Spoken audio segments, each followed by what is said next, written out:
the infusion of positive energy into the lives of single Latter-day Saints everywhere. This is Joy in the Journey Radio. And welcome back, peeps, to the wonderful, splendiferous, joyous episode of Joy in the Journey Radio. I'm Lance, your host for Joy in the Journey Radio. Today, we're going to be looking at episode number 324. And I'm calling this episode, The Friend Zone is a Good Thing. Because let's face it, you know, the way we talk about the friend zone makes it sound like it's like the seventh circle of hell from Dante's Inferno. It's like the very place where you do not want to be. And yet, the friend zone, I would argue, is the exact opposite. It's exactly the place where you do want to be. Precisely because the friend zone, okay, friendship is, I guess the best way to say it is, it's the foundation of all good relationships. And it doesn't matter what the nature of that relationship is, right? Whether it's a romantic relationship, a professional relationship, regardless of the type of relationship, there's an underlying attitude of friendship that serves as the foundation. And when you take that foundation away, well, your relationship with that other person is not going to be a good one, I guarantee you. So, you know, this attitude that we have about the friend, he's been put in the friend zone, makes it sound like it's an awful place to be. And it really emphasizes the negative. You know, it comes from this attitude of emphasizing what you don't have. You didn't have the agreement to progress to, you know, that particular stage of your dating journey. And so, you know, you basically got shut down and you've been put into this sort of exiled position. It's called the friend zone. But it's such a misnomer because what people really experience, I mean, what is the nature of their lived experience in the friend zone?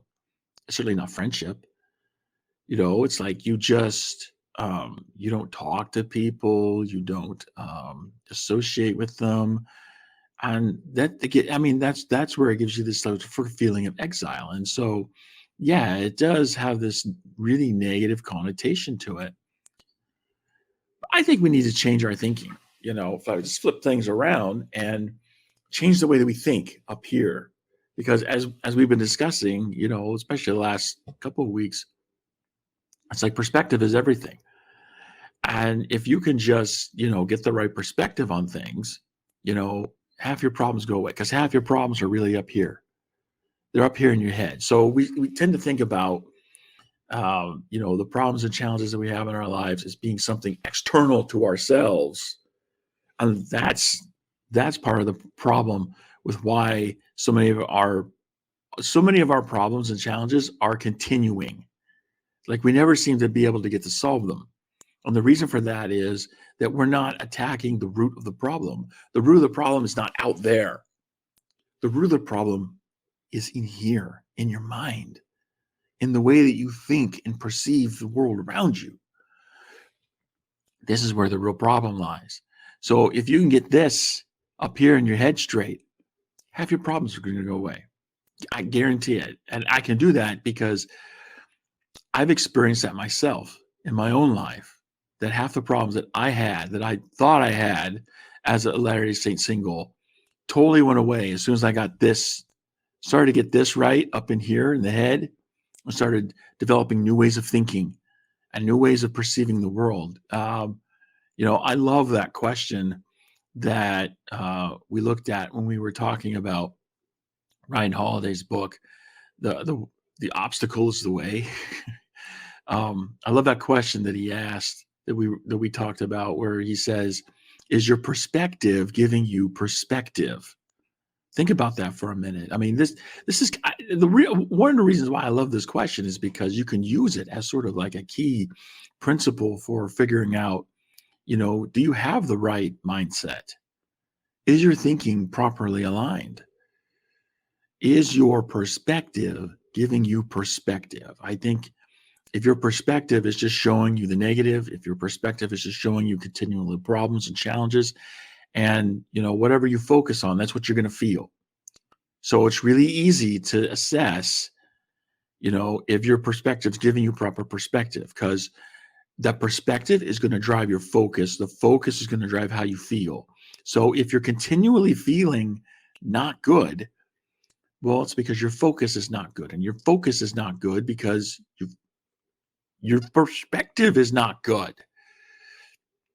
This is the whole problem with, the friend zone being a bad thing, is that it drives a perspective that encourages us to focus on what we don't have. And when you focus on what you don't have, your reality becomes one of lack, emptiness, despair, hopelessness. That's why I think we need to start making an intentional revolution. We need to revolt against this idea that the friend zone is a bad thing, because it's not a bad thing. As I was saying earlier, the friend zone is actually a good thing, because friendship is the foundation for all types of relationships. And really, you know, I step back and I think about this. When I look, just go back to fundamentals. When I think about like the different stages of the dating journey, first the first stage of the dating journey literally is friendship. That's what the stage is called. It's called friendship, where you're just getting to know a person. You don't have, I mean, the commitment level is extremely low, right? So, it's a really easy place to be. And the next stage is going to be casual dating. And then the stage after that is exclusive dating. The stage after that is engagement. And then, of course, if you pass the engagement and, you're actually married. So this is the dating journey, right? Now, of course, the dating journey doesn't really end once you're married. The marriage just signals a different chapter in the dating journey, because there's more that goes on, right? I mean, you should continually be dating your spouse. And that means, what all dates are essentially is, an agreement to spend a set time together doing, a particular activity together in the same time, in the same place. That's essentially what a date is. And although a lot of people like to imply, levels of commitment with that, I think the level of commitment is not dependent upon the date. The level of commitment is dependent upon which stage of the dating journey you're in. So if you're in the casual dating stage, obviously the commitment level is very low. That's why it's called casual dating. We don't even talk about casual dating. That's another problem we have with our dating culture, is that we don't even talk about casual dating. We think of all dating as being exclusive dating. That we want to jump the gun. We want to just, rush to the end. And, a part of that rush is culturally driven. Okay, we need to understand this, because it helps us, and when we understand what's really going on, it helps us to make conscious choices that are actually more effective for having joy as Larry St. Singles. So, there's this push to get to the end, to get to the marriage part, and that's culturally driven, because so much of our culture is driven around family. And the way that you fit in, the way you belong, is if you have a family. Well, of course, we have this thing called law of chastity. So, there's a proper way to do things. And that is, you date, you marry, and then you start having kids. Then you have your family. That's the proper way to do things. And so there's this push that we all feel, and it's all culture based, right? That pushes us to that end. That's not necessarily a bad thing, right? But I think if we don't we don't have a perspective that gives us perspective, it can be really easy to rush into something that, ends up being a bad thing for everybody involved. So I think we need to be a little cautious, but um, anyway, get back to the main point that the friend zone is not a bad place to be, right? When I think about the different stages of the dating journey, I'm looking at like I understand the fundamentals, and one of the fundamental principles with the dating journey is that if you don't have the agreement that's connected with a particular stage, you're not in that stage. So, you know, if I don't really want to, if I don't really want to like be in the casual dating stage with somebody, that's my choice. I just don't make the agreement, right? For that stage, the agreement is to go on a casual date. And so as long as I don't agree to do that, then I'm not in that stage, right? And the most I'll be is in the friendship stage with that person. Now, if I wanted to be in the casual dating stage with somebody and, that somebody says doesn't make the agreement, then I have to go back and say, okay, how am I not agreeable enough? That's really the bottom line, right? I mean, instead of looking at this, friend zone thing as being something negative, we can flip it around and help it to be something positive, right? So in actuality, what's going on when you get put in the friend zone, what's the message that's being sent is you are not agreeable enough. That's the bottom line. You are not agreeable enough. So instead of using this as the typical, pity party session where we look down on things and, we start to feel despair and hopelessness that we're not able to progress in the way that we wanted to. If we take a step back outside of ourselves and look at this and say, okay, the message that's being sent here is that I'm not agreeable enough. Why am I not agreeable enough? And how can I change myself so that I am agreeable enough? The friend zone is a good place to be because it gives us that space that allows us to be self-reflective, to gain a greater sense of self-awareness so we can examine ourselves and say, okay, what changes do I need to make in me? And this is the part that a lot of us, this is why so many of us are continually frustrated in our dating journey, because we're not going back and attacking the real root of the problem. Again, we think the problem is something out there, right? It's that other person who made a decision that was not in my favor. And, so these other people that are making decisions not in my favor, they're the reason why I'm single. They're the reason why I can't progress in my dating journey. We need to flip that around because that's completely inaccurate. I know it feels right, but it's not. It's not. Okay. The truth of the matter is you're making choices. The fundamental principle of the dating journey is that every stage has an agreement. And in order to progress that stage, you have to secure the agreement. And the way you secure any agreement is by being agreeable enough. So, that if you don't secure the agreement, it's because you weren't agreeable enough. So then you need to go back to you. The problem is here. It's inside you. It's inside your head with the way that you think.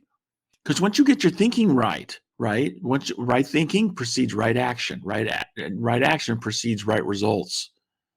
So, you got to get the thinking right. You got to start looking inside yourself and saying, okay, what do I need to change about this? Instead of looking at, being put in the friend zone as an obstacle, a challenge, something that's in the way, turn it around. Turn it around and say, okay, I actually have an opportunity to step back and be reflective, gain some self-awareness, and learn how to improve myself so that I can become more agreeable. And then once I become more agreeable, then I'm going to get the agreement that I need to progress in my dating journey. Seriously, once you go back to fundamentals, everything gets cleared. You have so much clarity when you go back to fundamentals, and it frees you if in so many ways.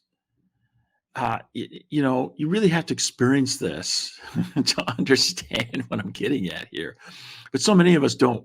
So many of us choose to do the usual thing, which is throw another pity party and say, okay, I got put in the friend zone. This other person is so horrible for putting me there. But instead, if you use it as an opportunity for self-improvement, step back and say, okay, this is how I can turn this around, right? Now, the work you're going to need to do to become more agreeable, it's hard to make a general statement on that, because what you're really trying to address is a lack of agreeableness, but agreeableness is itself a subjective thing, right? Because, one particular dating candidate might be, acceptable to me, but not acceptable to you. It's the same person, right? But it's our standards of what constitutes being agreeable enough. That's the difference. And everybody's got their own standard.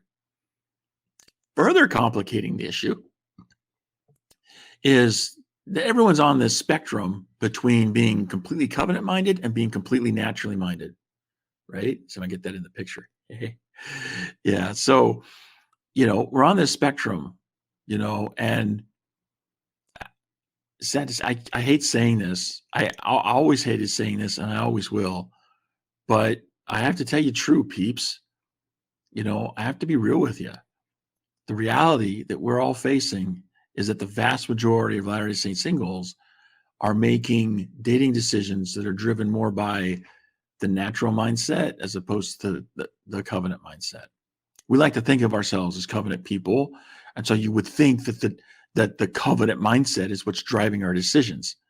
When it comes to dating in the LDS singles world, for the vast majority of LDS singles, that is simply not true. It's unfortunate. It's very much unfortunate, right? Because it makes me sick, because the way you become, because here's the dilemma.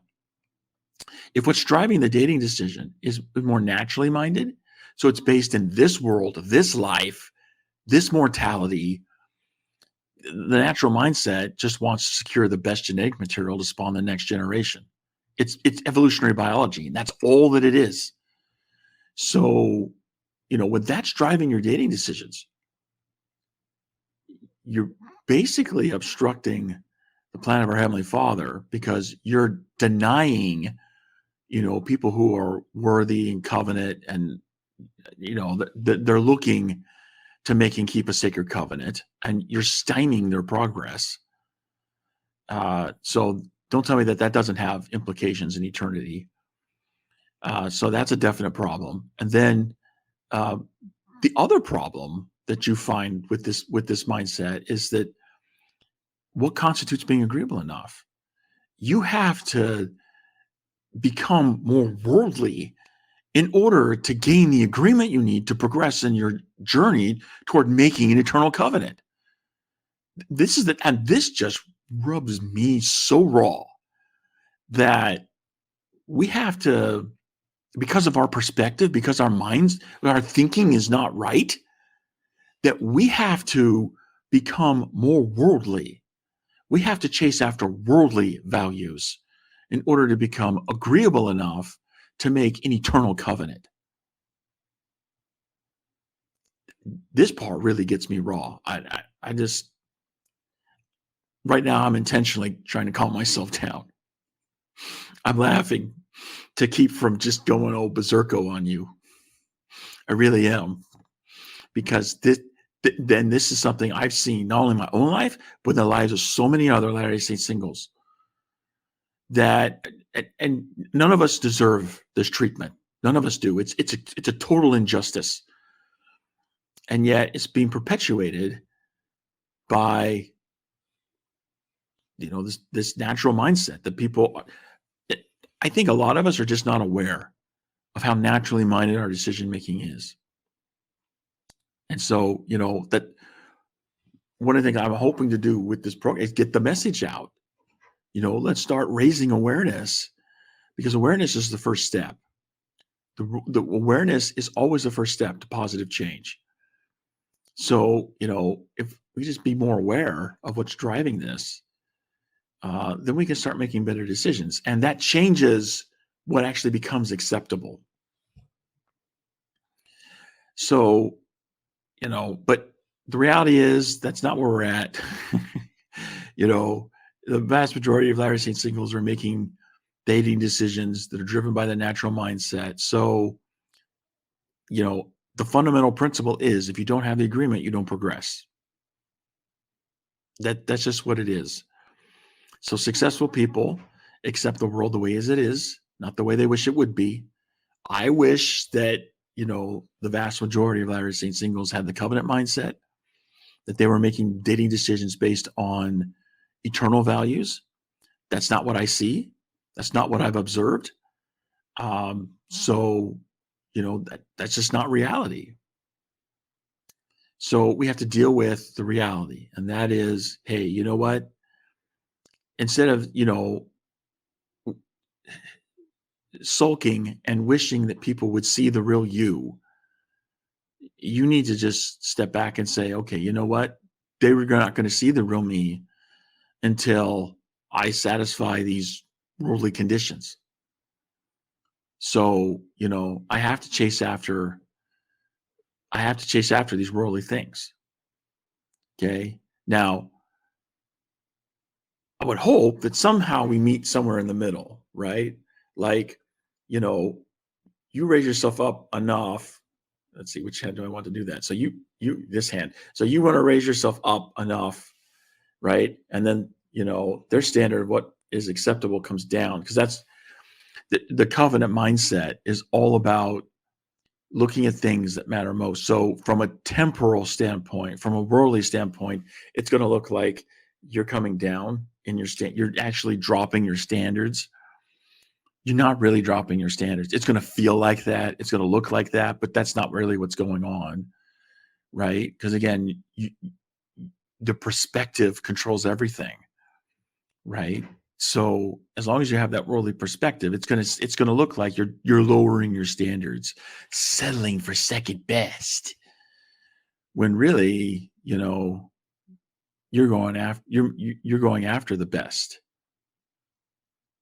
I mean, how can we say that going after the eternal value is not going after the best? When we have a covenant mindset, that's exactly what we're doing. We're going after the best. We're going after what matters most in eternity. But we're so caught up with what's going on, with this life and this mortality, because this is their lived experience, right? It's so easy to have that temporal perspective. So, it's the natural man, the natural woman. It's not going to be conquered in a day or a week or a month or even a year. It's going to take time. It's going to take a lifetime. And so, while we're trying to meet somewhere in the middle, let's not be judgmental of other people. Let's realize we're all at different parts of our journey. And let's do what we can to help people in the place where they're at. So again, the friend zone is not a bad thing. The friend zone is actually a good thing. It allows us the space to recalibrate ourselves and, make the improvements that we need so that we can be more successful in our dating journey. And I think if we, flip things around and have that proper perspective that gives us true perspective, we can have more joy in our journey. So again, I wish I had a co-host to banter stuff back and forth with. I think, a conversation with other people would be much more interesting than, my boring little monologues. But, I have to be in the place where I'm at, and this is where I'm at, peeps. So that's that. if you would like to help me change that and come on the program as a guest, I love to have more people to discuss things with, and those discussions I believe will be greatly beneficial to the Latter-day Saint singles community. So let's get this going. Everyone I've asked to come on has said no. So what do? Well, I just keep trying to find people to ask that I think would be interesting, and hope that eventually one of them is going to say yes and want to come on. So there's that. If you'd like to, be that person, blessings, blessings, blessings. Seriously, I mean, when you make contributions to helping other people, your life is blessed. So if you find you need some more blessings and you're willing to engage in conversation in one of these videos, then hey, hit me up. Go to jointhejourneyradio.com/contact, fill out, the contact form, volunteer. We'll take a look at it. And I'd love to have some more discussions about all these different topics that we're bringing up. So, yeah, let's do that. Let's do that. So, and if you just want to have just discussion with the comments, then hey, comment, down below. Feel free. Let's get some discussion and action going. So many of us are just sitting around waiting for greatness to be thrust upon us, to borrow a line from my favorite Shakespeare play. And that's not the way it works, right? For the vast majority of us, you got to make some effort. You got to do something. You got to take some action in order for these good things to happen. And so take that action, step out. Let's have a discussion. And let's, through that discussion, benefit the lives of Latter-day Saint singles everywhere. But nope, that's all I got for today, peeps. So we'll be back next week with another wonderful, splendiferous, joyous episode of Joy in the Journey Radio. So until next time, this is your host reminding you there is joy to be had all along your journey. So take that joy, journey on.